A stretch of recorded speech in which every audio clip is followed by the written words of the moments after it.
Hello everyone. Today we are going to discuss about non-verbal communication.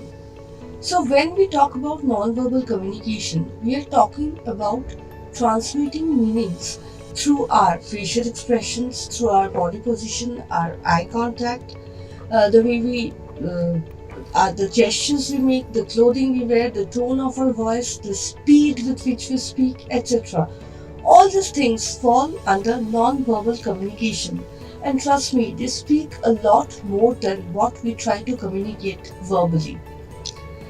So, what is the importance of non-verbal communication?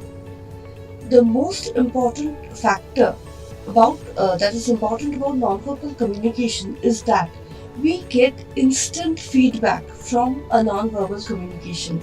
The effect a non-verbal communication creates and the way the receiver perceives the message always gives us an instant feedback when we talk about non-verbal communication. So non-verbal communication is useful when we are trying to communicate something symbolically, that is we through maps, pictures, charts, graphs, etc. It is very useful, for example, in day-to-day life, like when we use non-verbal communication in a traffic signal, where the immediate appearance of a red light tells us to stop. It is also important it can help us communicate important messages with illiterate people who cannot read and write. For example, there's always the head of a skull, the head of a skull and two bones on a bag of poison. Though a person who is illiterate cannot read it, they can immediately see that symbol and identify that this is something dangerous. So, nonverbal communication has a lot of important. It helps in understanding in a better way sometimes than verbal communication. Now, there's a certain relationships between verbal and non-verbal communication. Firstly, if we talk about substitution relationship, this happens when we substitute a verbal sign for a non-verbal one. For example, if someone asks you a question and you mean to say yes, but instead of speaking it out, you just nod your head. So here, you substitute the verbal component, that is yes, with a head nod. Similarly, complementary relationship between verbal and non-verbal communication is when you say something and with your non-verbal cues you reinforce or you re-emphasize the same message. For example, someone asks you whether you're going today and you say yes and you nod your head as well. So here you are actually re-emphasizing what you are speaking verbally. Now there is also a conflict relationship between verbal and non-verbal communication. For example, if you have been offered some kind of food and you are saying it is very good, it's wonderful, but you're not eating it or eating it very slowly. So there your verbal and your non-verbal actions do not match, and there is a contradictory relationship happens between your verbal and your non-verbal gestures. So this kind of relationship is a conflict relationship. And then again we have the fourth one, that is accenting. Accenting again is when certain portions of your verbal message are reinforced or accentuated by your verbal message.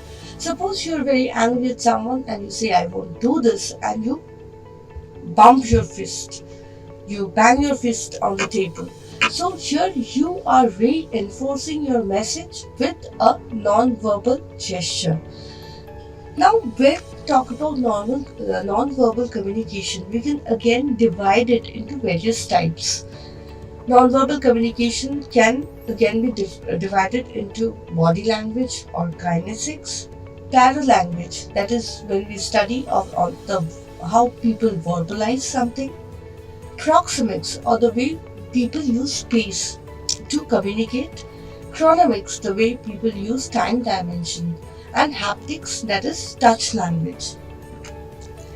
Now, if we talk specifically about kinesics, that is our body language. This again can be divided into various aspects like your personal appearance, your facial expression, the posture with which you sit, your body position, your eye contact, the gestures you make, like this.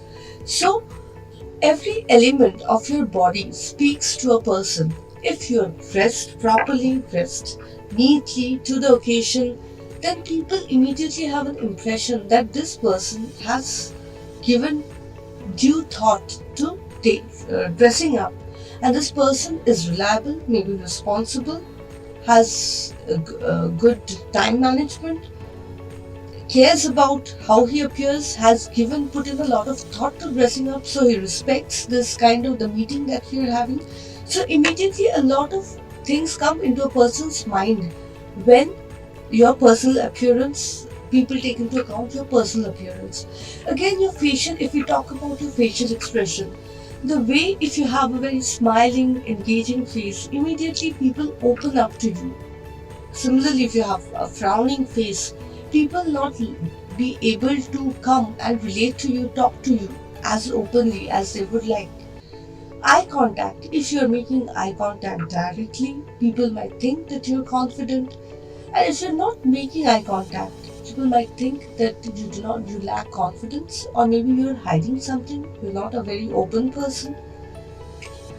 Next, if we talk about proxemics is the way we use space around us to to convey the relationship or the dynamics we have with the other person. Now, if we take a close look, this intimate zone where we allow only maybe our family, it amounts to about 18 inches. That close we allow people to get to us. If it's a personal relationship like a friend, maybe 18 to 4 feet is our comfort zone. If it's a social relation, like maybe a teacher, then it's maybe 4 to 12 feet. That is where you're comfortable. And then if you're talking about public communication, maybe a range of 12 feet and more is important. Now, how you engage this space, how you allow people, at what distance you allow a person to communicate with you, already always says a lot about your relationship to that person. So, the space language you speak also tells you about your dynamics with the other person.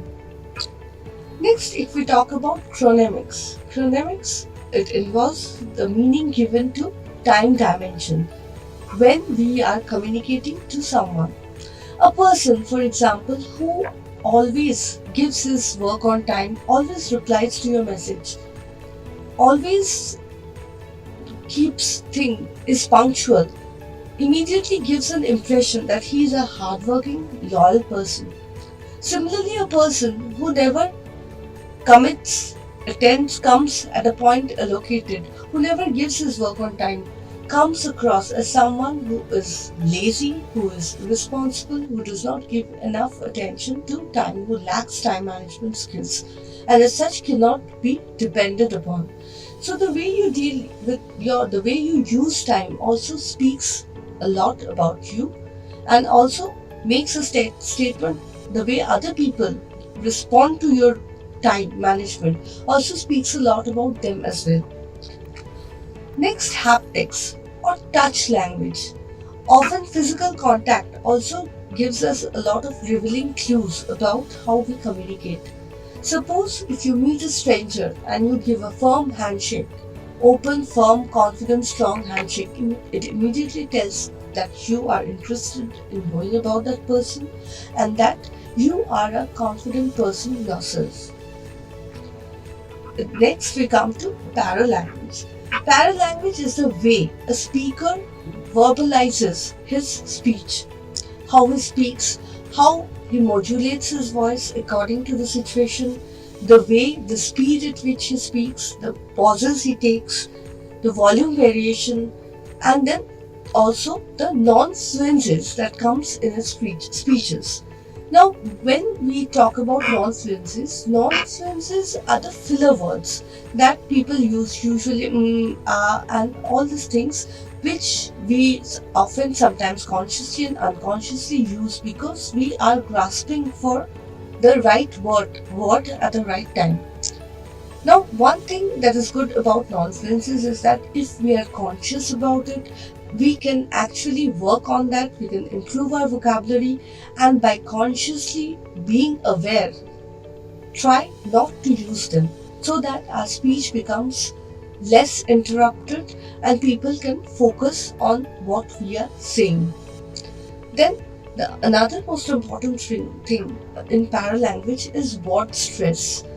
When you are talking, whenever you're saying a sentence, the words on which you place emphasis, you should be aware on the words that you need to place emphasis, and the words on which you do not have to place emphasis. The words on which you place emphasis is the words that we are referring to as word stress. For example, please give me my book. Here, please, the word that is stressed on is please. That is imploring someone to give it, requesting you. The important word here is please, a request. So in this way, we can modulate our voice, remove non-fluencies, be aware of the volume at which we need to speak, the pauses we need to make, and in this way, make our speech more relatable, more understandable, and more enjoyable. So with this, we will come to understand how body language plays an important role in communication. First and foremost, it enhances communication, it emphasizes communication, whatever we are verbally speaking. It improves connection if people can intuitively perceive exactly what is going on, not only what you're speaking, but what exactly is going on with your entire body language. More deeper, meaningful connections are formed. And when you are aware of, when you have such bonds, such connections, you can prevent conflicts. You can increase your presence in that communication, and non-verbal communication also almost always helps express your true feelings, because sometimes when even we are lying with our words, our body, our eyes may convey our actual true feelings. But there are also certain limitations to body language. No complex communication can be made just through body language. It is sometimes possible that we might misinterpret what is being said by looking at cues. So there's a chance that your nonverbal communication might be misinterpreted, and it might also be negatively interpreted.